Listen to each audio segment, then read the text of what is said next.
السلام عليكم. اليوم إن شاء الله جيتكم بخبز طري بزاف ومن الداخل إسفنجي، ونوجدوه بسرعة وما يديش الوقت بزاف، والعجينة ناجحة 100%. عندنا كاس تحليب دافي، نديرو له مغرف تاع خمارة تاع العجين تاع الخبز، نديرو له مغرف ونص تاع سكر، نخلطو نمزجو كل جيدا ونخلوه يرتاح حوالي 5 دقائق.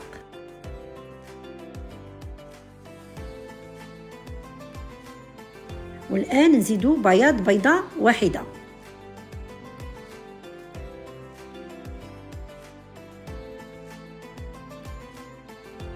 ثم نضيفو فنجان تاع لاتاي تاع زيت.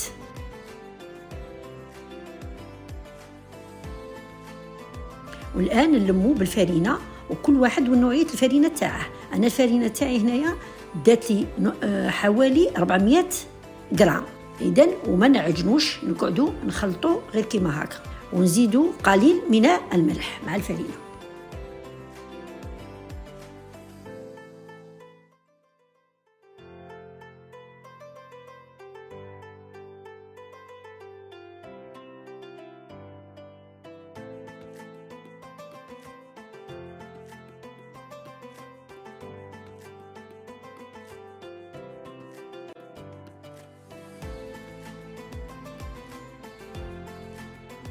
والآن نلموها حتى يصبح القوام تاعها بهذا الشكل، ونخلوها ترتاح بطبيعة الحال.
إذا هنا بعد ما ارتاحت راني خبزتها على حساب هذا الشكل اللي راكم تشوفوا فيه في الفيديو.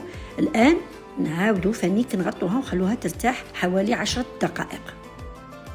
للتزيين الخبز تاعنا من الفوق، الآن هذاك الصفا البيض اللي كان باقي من الحبة تاع البيض زدنا له مغرف تحليب دافية وزدنا له نسكافيه.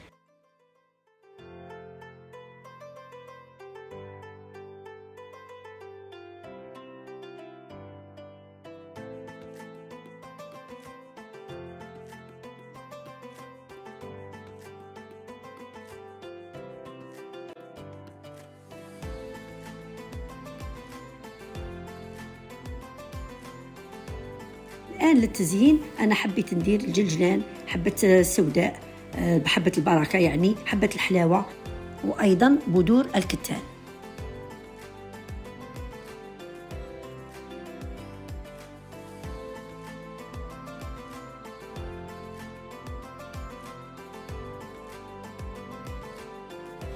إذن الخبز باش يطيب مليح نعطيكم نصيحة: شعلوا الفرن تاعكم يحمى حوالي 10 دقائق من قبل، من بعد حطوه على 180 درجة في الصف الثاني، ما طلعوهش الفوق وما تهودوش تحت كامل، وخلوه يطيب على 180 درجة حوالي 20 حتى ل 25 دقيقة، ومن تماك شعلوا عليه من الفوق.